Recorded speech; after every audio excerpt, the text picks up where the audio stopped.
C'est l'heure de l'entretien d'actu avec Jean-Baptiste Rivoire, journaliste, ancienne figure de l'enquête au sein du groupe Canal+, et fondateur du média d'investigation indépendant Off Investigation. Persécuté par son employeur, surtout depuis l'arrivée des Bolloré Boys, alors qu'il était à l'intérieur, il continue d'être traqué par le groupe Canal+, alors qu'il est déjà à l'extérieur.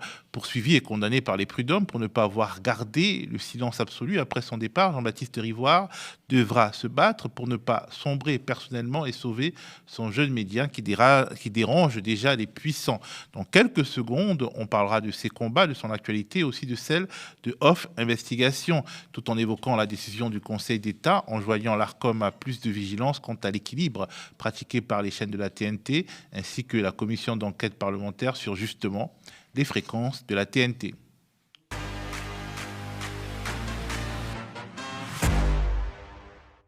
Jean-Baptiste. Bonsoir Théophile. C'est une information que tu as rendue publique il y a quelques jours. La justice t'a condamné à payer 151 000 € au groupe Canal+, qui te poursuivait parce que tu n'as pas respecté ce que tu appelles une clause de silence à vie au sujet de ce que tu as vécu au sein du système Bolloré. Le syndicat national des journalistes dénonce une procédure bâillon. Mais avant d'en parler avec toi, je voudrais qu'on regarde un extrait de la vidéo qui a suscité le courroux de tes anciens employeurs. C'est en réalité un documentaire de Reporters sans frontières, le système B. L'information un peu impertinente, un peu indépendante, un peu enquêtée, ça on sent très bien que c'est pas du tout son truc. Donc l'investigation, il va la censurer, l'abîmer et finalement la supprimer en juin 2016. Les journaux télévisés de Canal, qui avaient un petit ton un petit peu moderne, ils sont supprimés également très rapidement après l'arrivée de Bolloré à la tête de la chaîne. Les Guignols, on vire les auteurs, Barthès est mis sous pression, le zapping est mis sous pression, c'est-à-dire que le simple fait d'avoir une mémoire télévisuelle et de dire il s'est passé ça dans la télévision, c'est intéressant de le mettre en perspective avec d'autres événements, ça aussi ça dérange, donc en gros tout dérange. Je pense que Vincent Bolloré assume totalement d'instrumentaliser l'information. Et comme les politiques ne font pas appliquer les lois, en l'occurrence la loi Bloch, qui en principe interdit à un actionnaire d'entraver la liberté éditoriale pour protéger ses intérêts de businessman. Et à force de laisser faire, les politiques ont laissé ces industriels mettre la main sur 95% des médias privés français, au point qu'aujourd'hui, quelqu'un qui voudrait aller briguer le suffrage des électeurs en France aurait beaucoup de mal à se passer de ces médias privés et donc est obligé de montrer patte blanche. Donc la démocratie est dévoyée gravement parce que les politiques n'ont pas juste imposé une autorité publique qui défend l'intérêt général. Alors Jean-Baptiste, on le voit bien, tu n'as pas dévoilé d'immenses secrets industriels du groupe Bolloré ou de Canal+. Pourquoi choisissent-ils de te poursuivre et pourquoi les prud'hommes leur donnent-ils raison? En fait, ce qu'on voit là dans ce documentaire de Reporters sans frontières qui date de 2021, c'est qu'avec une dizaine de confrères, on fait en fait du décryptage. On donne notre analyse sur ce qui est en train de se jouer dans le système informationnel français avec la mainmise de plus en plus importante du groupe Bolloré sur un certain nombre de médias. Et c'est comme si le simple fait de faire une analyse de ce qui se passe, de dire il y a un problème démocratique, il y a l'intérêt général est sacrifié, fait qu'on se retrouve puni. Donc c'est quand même extraordinaire. Donc comment ça a pu arriver? En fait, il faut savoir que ce que raconte mon histoire, parce que c'est pas un cas individuel, c'est qu'en fait, depuis environ 9 ans, Vincent Bolloré, qui s'impose de plus en plus dans les médias, alors non seulement s'affranchit des lois, puisqu'il instrumentalise les marques d'information dont il prend le contrôle pour soit favoriser son business, souvent d'ailleurs aller prendre de l'argent en Afrique pour financer ses médias en France. Donc il va utiliser ces marques pour soit faire plaisir à des potentats africains, soit l'aider à signer des contrats, soit publier des publi-reportages pour certains potentats africains parce que ça leur fait plaisir et derrière il va avoir un contrat. Donc il instrumentalise complètement l'information, soit pour mener une espèce de combat civilisationnel, puisque Bolloré ne se cache pas de vouloir favoriser finalement une France catholique, voire une France de droite, peut-être même d'extrême droite, et même des fois on se demande si c'est pas une France blanche en fait qu'il voudrait promouvoir, puisque quand on maintient comme vitrine de sa chaîne d'information en tête de gondole quelqu'un comme Éric Zemmour qui pendant des années va avoir des propos qui vont l'amener à être condamné pour incitation à la haine raciale. En tant que vitrine d'une chaîne d'information, vous êtes condamné à plusieurs reprises pour incitation à la haine raciale. Quand vous maintenez quelqu'un comme ça en vitrine d'une chaîne d'information, eh bien c'est que vous souhaitez que cette chaîne incite les Français à la haine raciale. Donc ça, c'est le projet de Vincent Bolloré, ça on le savait déjà.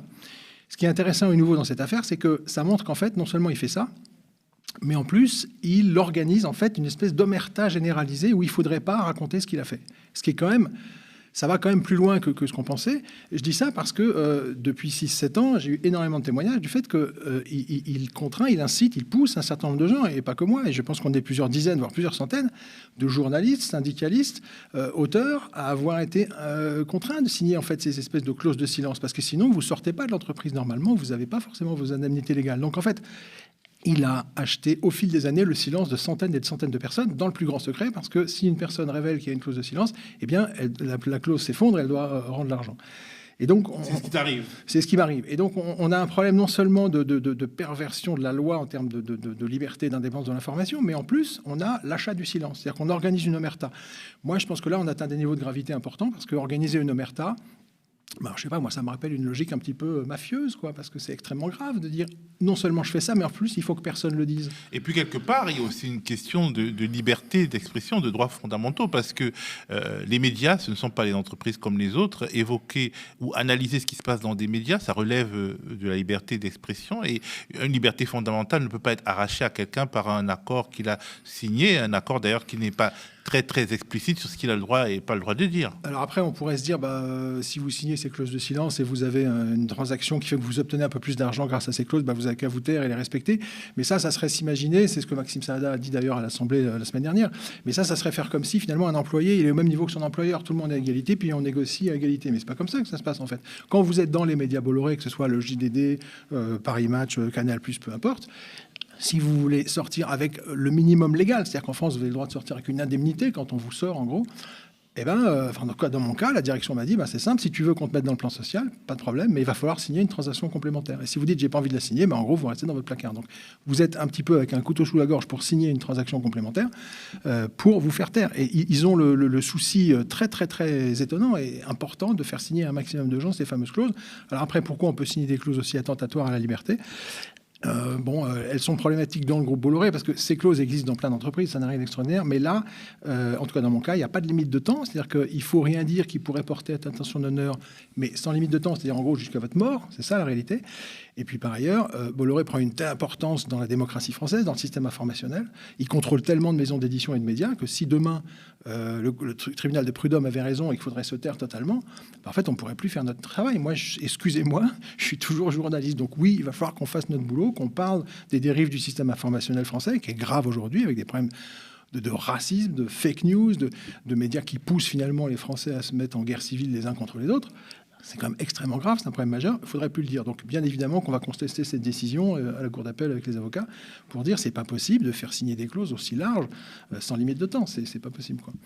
Alors en cas de victoire définitive de tes adversaires, c'est ta santé financière personnelle, on l'imagine, et surtout le destin de Off Investigation qui serait compromis quelque part. En fait, c'est sûr qu'en sortant de Canal, avec quelques-uns, on a lancé un média indépendant, comme vous avez fait aux médias. Nous, on l'a fait avec peu de moyens. Moi, j'ai dépensé une partie de mon indemnité de Canal+ pour lancer ce média indépendant, pour essayer de contribuer un peu à la refondation de la presse que vous, d'autres, ont lancé. Et évidemment, avoir un peu de sous pour lancer ça, c'est pratique. Là, clairement, si la justice dit il faut rendre 150 000 euros, demain, ça veut dire qu'on n'a plus les moyens de se développer à Off Investigation et que peut-être on va couler à cause de cette décision. Donc, nous, on n'appellera jamais aux gens à nous donner de l'argent pour donner de l'argent aux ceux qui essayent de nous bâillonner. Entendons-nous bien, c'est mon problème, j'ai signé un accord, je me débrouille, il n'y a pas de souci. Par contre, pour qu'Off se développe et pour envoyer un message à ces gens qui sont un peu des prédateurs de l'info, c'est pas mal de contribuer à nos nouvelles enquêtes. Je rappelle qu'on est en plein dans notre saison 2. On va sortir dans quelques jours un documentaire Sainte-Soline, autopsie d'un carnage, qu'on a coproduit avec Reporter, dont on va dire un mot. On va en parler, mais j'aimerais savoir, est-ce que tu as des informations sur la manière dont ils considèrent ce qui t'arrive en interne à Canal, dans le groupe Canal, c'est-à-dire les dirigeants, mais aussi les salariés? Est-ce qu'il n'y a pas quand même des remous? Est-ce qu'il y a une forme de satisfaction? Est-ce que tu as quelques bruits sur l'état d'esprit général? Non, j'en ai pas. Ce que je sais, c'est que je pense qu'en fait, en 9 ans, Vincent Bolloré a fait signer des centaines de clauses de silence à des centaines de gens dans le plus grand secret. Et je pense que quelque part, ça a marché parce que est-ce qu'on a entendu des figures de Canal+ évoquer les coulisses de la façon dont ça s'est passé quand Vincent Bolloré est arrivé? Pas tellement. Bon. Donc ça marche parce qu'en fait, quand vous achetez les gens, ça marche. Là, ce qui est en train de se passer, c'est que Comme moi j'ai décidé de parler quand même, ils sont furieux, ils ont voulu faire un exemple, on va te punir, tu vas payer cher. Bon, sauf que du coup, moi je suis condamné à payer très cher, donc puisqu'on y est, allons-y. Et je pense que, je sais pas, moi j'ai vu la tête de Maxime Saada à l'Assemblée la semaine dernière, je pense qu'il a l'air un peu embarrassé qu'à nouveau on lui dise, il y a quelqu'un qui dit quand même que Vincent Bolloré intervient dans les programmes, qu'il s'immisce, qu'il instrumentalise les médias, ça le gêne. Et donc pour me discréditer... il dit il a touché de l'argent, la Caster et tout. Mais je pense qu'ils sont embarrassés parce qu'en fait, il y a un petit grain de sable dans leur système. Leur système, c'est un système de silence. Et là, ça marche plus, ça commence à sortir. Et les députés ont demandé à la direction de Canal+, je ne sais pas si vous avez vu, combien de personnes ont signé ces fameuses clauses de silence. Alors Maxime Saada peut toujours dire je ne sais pas. En réalité, oui, il y a des centaines de personnes qui ont été contraintes de signer ces clauses partout en France, à Canal, mais aussi très certainement au JDD, à Europe 1, à iTélé, etc. quoi. C'est aussi un peu la roulette russe, quelque part, ce à quoi joue le groupe Bolloré, parce que finalement, si la Cour d'appel te rend justice, ça veut dire que, par jurisprudence, toutes ces clauses de silence vont tomber. Donc, ils ont énormément à jouer. Toi, tu as énormément à jouer, mais eux aussi. Eux aussi. Et puis, il y a un autre truc d'actualité qui t'a pas échappé, c'est que comme le Conseil d'État a demandé à l'Arcom d'entrouvrir un peu une paupière, parce que ça fait quand même des années que le CSA et désormais l'Arcom ferment les yeux sur les dérives de certains médias en France et leur racisme et les fake news, etc., le Conseil d'État, par je ne sais quel miracle, saisi par Reporters sans frontières, a dit que ça serait peut-être bien quand même de regarder un petit peu si l'indépendance de l'information existe en France. Bon, no comment. Mais du coup, ce que je veux dire, c'est qu'ils hurlent en disant on nous bâillonne, c'est affreux, on veut entraver notre liberté éditoriale, alors que les médias Bolloré sont quand même très puissants et peuvent parfaitement dire ce qu'ils veulent et défendent une ligne éditoriale très proche du Rassemblement national, donc tout le monde le voit, donc personne ne les bâillonne. Mais ils disent ça c'est horrible, on veut nous empêcher de parler. Bon, ce que montre aussi cette affaire de condamnation, c'est qu'en fait, la réalité, en coulisses, c'est qu'en fait, il y a des centaines de personnes bâillonnées, c'est vrai, mais pas dans le groupe Bolloré. C'est les gens que le groupe Bolloré a fait taire. Donc, ils sont des centaines bâillonnés sans pouvoir parler. Ils crient, on veut nous faire taire, et ils font taire des gens. Ils font taire des gens. Ils bâillonnent. Vincent Bolloré bâillonne aujourd'hui en France des centaines et des centaines de personnes qu'il a enfermées dans des clauses de silence pour les empêcher de révéler la façon dont il instrumentalise les marques d'information dont il prend le contrôle, soit pour faire des business, soit pour défendre un combat civilisationnel d'extrême droite. Il ne faudrait pas que les gens puissent le dire et en révéler les coulisses. Donc c'est ça qui est en train de se jouer. Oui, il y a un bâillonnement en France aujourd'hui de centaines de personnes, pas le système de Vincent Bolloré. Alors quelque part, étant donné qu'il y a cette commission d'enquête parlementaire, qui a cette injonction du Conseil d'État, finalement tu apparais peut-être à ton corps défendant comme un lanceur d'alerte. Et donc, a priori, tu devrais pouvoir bénéficier des protections qui sont accordées aux lanceurs d'alerte dans la mesure où, justement, des parlementaires reprennent les exemples que tu as pu donner. Et quelque part, la Cour d'appel, si elle te condamnait, ça reviendrait à condamner quelqu'un qui, au final, a aidé à l'avancée de l'intérêt public. C'est comme souvent en France. Moi, je n'ai pas une énorme confiance dans la volonté d'Emmanuel Macron de protéger les lanceurs d'alerte. Je pense que si c'était le cas, ça se saurait. Donc, malheureusement, tous les gens en France qui essayent de lancer l'alerte prennent des risques. Enfin, on l'a vu avec Stéphanie Guibault ou d'autres. Donc, je n'ai pas beaucoup de confiance dans la protection des lanceurs d'alerte. Par contre, je pense que l'opinion doit être informée. Et ça, c'est bien, dans le fait qu'elle soit informée. Et pour tout dire, la commission d'enquête parlementaire m'a demandé si je voulais bien être auditionné dans quelques jours. Donc, ça sera le cas. Quelques jours avant Vincent Bolloré, j'irai parler à l'Assemblée de ces méthodes. Et on te regardera tous. C'est gentil, Théophile, merci. Alors, tu ne baisses pas les bras, loin de là. Tu développes de nouveaux projets avec Off. On regarde un petit teaser.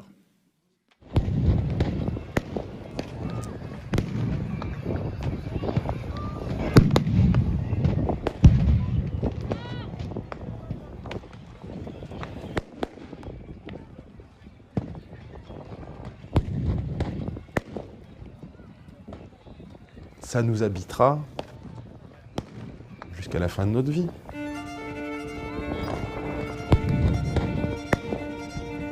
Le droit à manifester, c'est un droit constitutionnel. J'ai l'impression que à cette détermination, ils n'avaient plus que la force à la fin à opposer, quoi.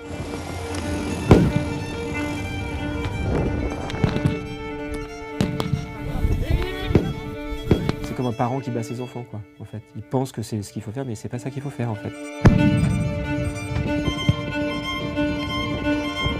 C'est pas une somme de 100 policiers qui font des conneries.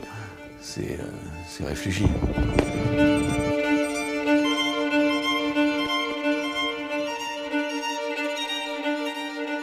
Il y avait une volonté d'écraser, de faire en sorte qu'on ne revienne plus.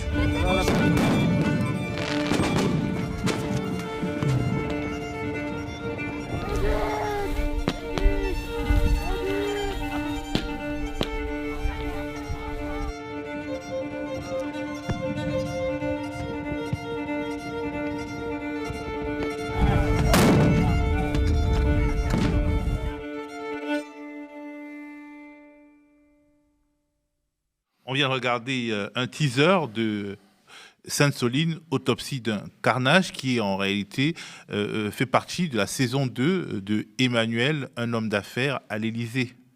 Effectivement, Clarisse Feltin et Maëlys Kider sont revenus. On a coproduit ça avec Reporters sur cette énorme manif à Sainte-Soline contre les méga-bassines pour l'agriculture intensive. Tu te souviens qu'il y avait eu 3200 gendarmes, 5000 munitions tirées en 3 heures, plus de 240 blessés. Donc elles ont raconté très précisément l'histoire de cette journée. Et c'est incroyable, c'est l'une des plus fortes répressions survenues sous la 5e République, répression de civils depuis en gros octobre 61. On n'a pas trouvé de journée plus violente que ça, avec interdiction d'accès au secours, 240 blessés, rien prévu. Enfin, je veux dire... 3200 gendarmes qui jettent 5000 grenades, il n'y a rien qui est prévu pour les blessés. C'est un scandale absolu. Même en temps de guerre, on va chercher les civils, ou les combattants blessés sur le champ de bataille. Là, non, en fait, ils ont attendu des heures des secours. Donc voilà, c'est le prochain épisode. Ça sort le 10 mars sur Off, le 22 mars sur YouTube. Et surtout, on en a encore 2 derrière à financer. C'est pas évident, parce qu'en fait, la campagne marche. Mais voilà, c'est Macron l'Américain, la France livrée aux GAFAM, qu'on essaie de fabriquer pour avril. C'est intéressant parce qu'en fait, Gauthier Messnier s'est intéressé un peu à l'histoire de Macron dans son rapport avec l'Amérique. On l'a pas tellement fait et on s'aperçoit qu'en fait, depuis sa sortie de l'ENA, il passe son temps à s'incruster dans des cercles d'influence américains dans lesquels il rencontre d'ailleurs plein de gens très importants comme Yannick Bolloré ou d'autres. Et finalement, il a beaucoup profité de ces cercles américains pour accéder au pouvoir et ensuite, il les a beaucoup aidés en aidant les GAFAM, Uber, etc. Donc, on raconte vraiment le rapport de Macron à l'Amérique. C'est fascinant. On a l'impression qu'il défend l'Amérique tout le temps au cœur de la France.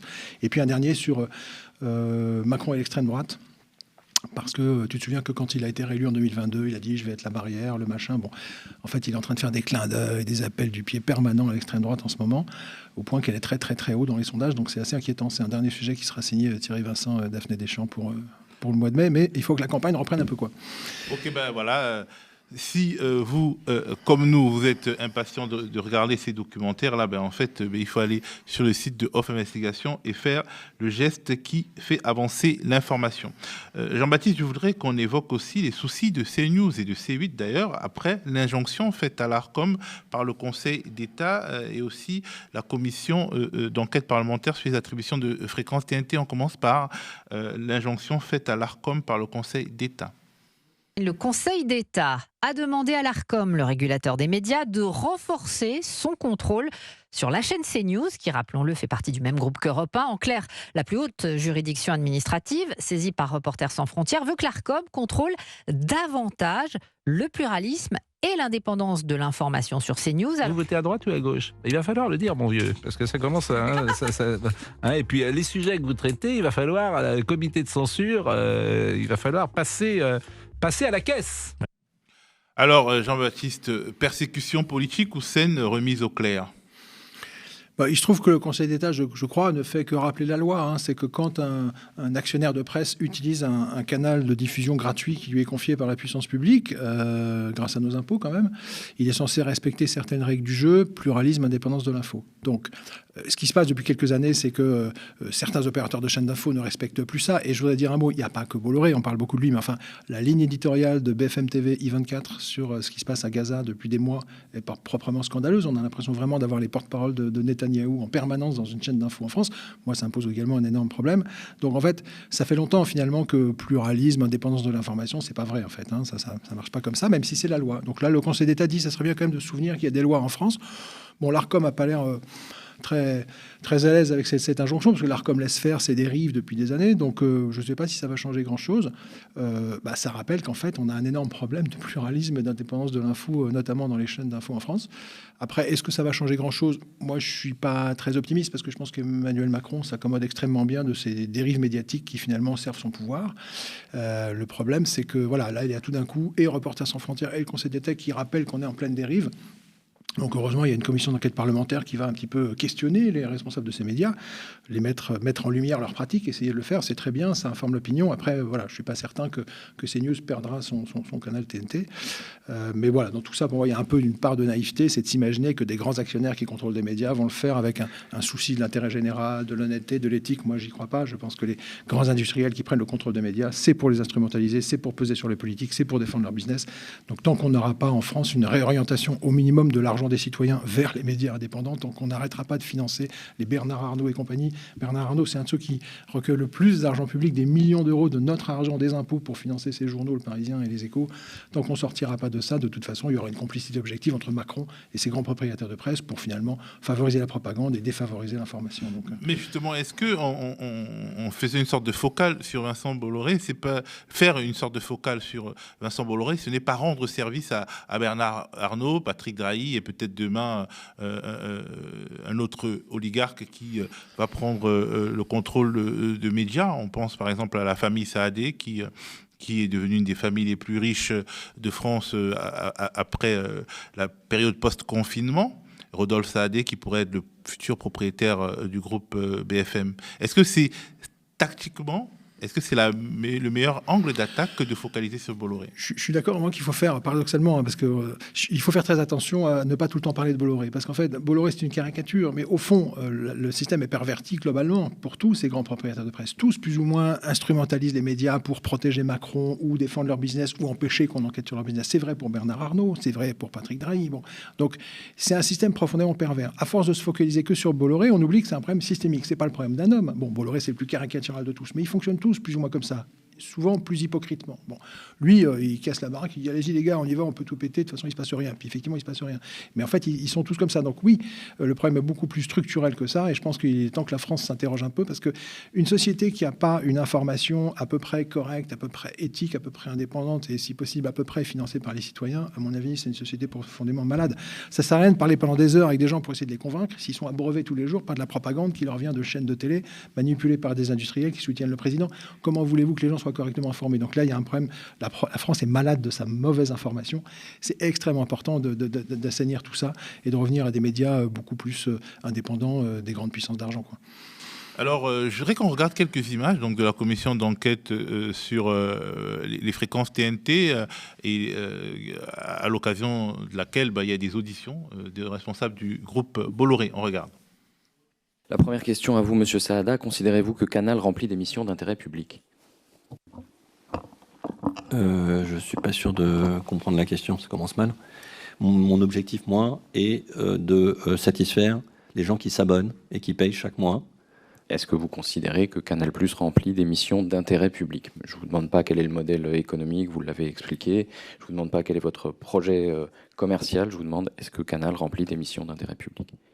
Vous parlez du groupe ou de la chaîne Canal+? Le groupe Canal+? Pardon, je ne sais pas ce que ça veut dire. Je ne suis pas. Si la question est est-ce que Canal+ est un service public, je répondais non. France Télévisions est un service public. Canal+ est un groupe privé qui cherche en revanche à satisfaire un maximum de public, et en particulier soit ses abonnés pour le payant, soit les téléspectateurs qui peuvent accéder à la TNT ou à nos chaînes gratuites sur toutes les plateformes, et un maximum de téléspectateurs. Alors, Jean-Baptiste, il y a un problème de fond. Est-ce que le fait de bénéficier d'une antenne TNT, enfin d'un canal, d'une fréquence TNT, ne vous oblige pas à vous soumettre à un certain nombre d'exigences de service public? Est-ce que vous avez le droit de faire du 100% commercial tel que l'envisage Maxime Saada de Canal+? Pour moi, la façon dont je ressens ce passage, c'est que en fait, il est en permanence dans l'espèce de négation de ce qu'au fond est quand même un média. Parce que qu'il le veuille ou non, il y a peut-être du foot et d'autres programmes sur Canal, mais il y a aussi de l'information. Et l'information est importante. Et aussi sur C8, il y a Hanouna, etc. Donc de fait, ils vont sur le terrain de l'information. En fait, ils y vont quand même. Donc à partir du moment où ils y vont, oui, ils ont une responsabilité publique vis-à-vis de l'opinion de ce pays.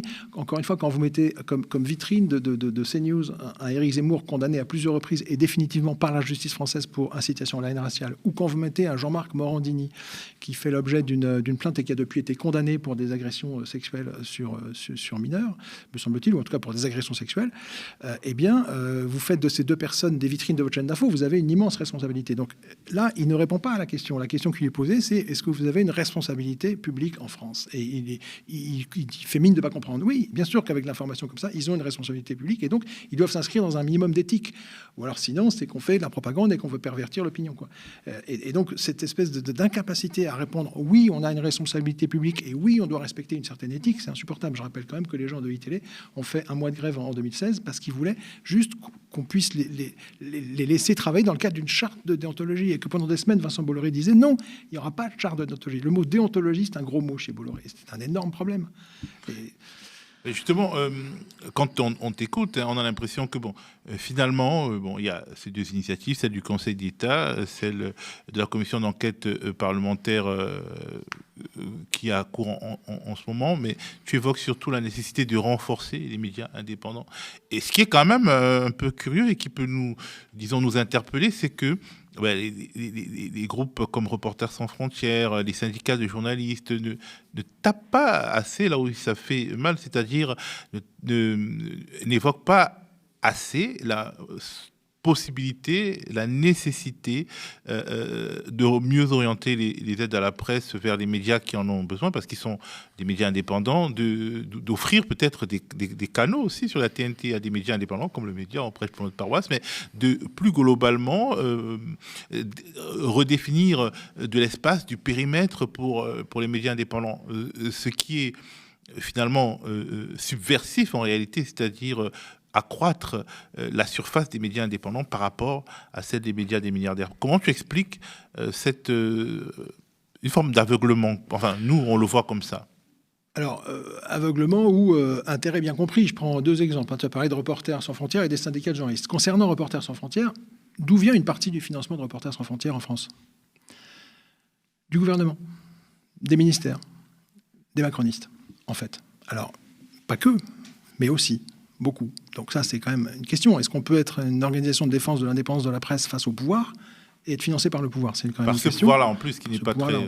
C'est une première question. Et par ailleurs, je note que le patron de Reporters sans frontières, Christophe Deloire, a accepté d'être nommé, grosso modo, à la tête d'une organisation voulue par Emmanuel Macron pour donner l'impression qu'il va s'occuper un peu du problème de l'information en France, qui est quand même très malade.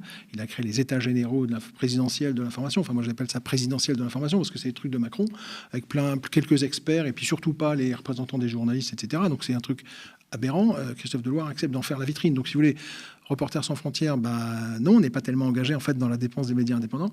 Quant aux syndicats de journalistes, ils sont composés essentiellement de journalistes. Les journalistes en France, à 90%, en fait, ils sont payés par 5 milliardaires qui contrôlent la presse ou par l'État. C'est la réalité, c'est factuel. Donc structurellement, ils sont liés, c'est leur propre emploi. C'est factuel, c'est-à-dire 90% des journalistes en France sont payés soit par une poignée de quelques milliardaires qui contrôlent 95% des marques d'information privée, soit par l'État, puisqu'il n'y a même plus de redevances. Donc dans l'audiovisuel public, c'est vraiment le budget de l'État qui paye nos confrères de l'audiovisuel public. Donc si tu veux venir hurler pour dire ça va pas du tout ce système, il faut financer les médias indépendants, les mecs se cireraient la branche sur laquelle ils sont assis. Donc on a un problème de mon point de vue, pour être un peu caricatural, de corruption massive de l'information en France et des journalistes. Donc oui, c'est pas d'eux que ça va venir. Soit ça vient de la population et des médias indépendants, mais il ne faut pas attendre grand-chose de gens qui sont dans ce système et qui en ont besoin pour vivre, quoi. Merci beaucoup Jean-Baptiste et beaucoup de courage pour les combats à venir qu'on va suivre effectivement avec attention.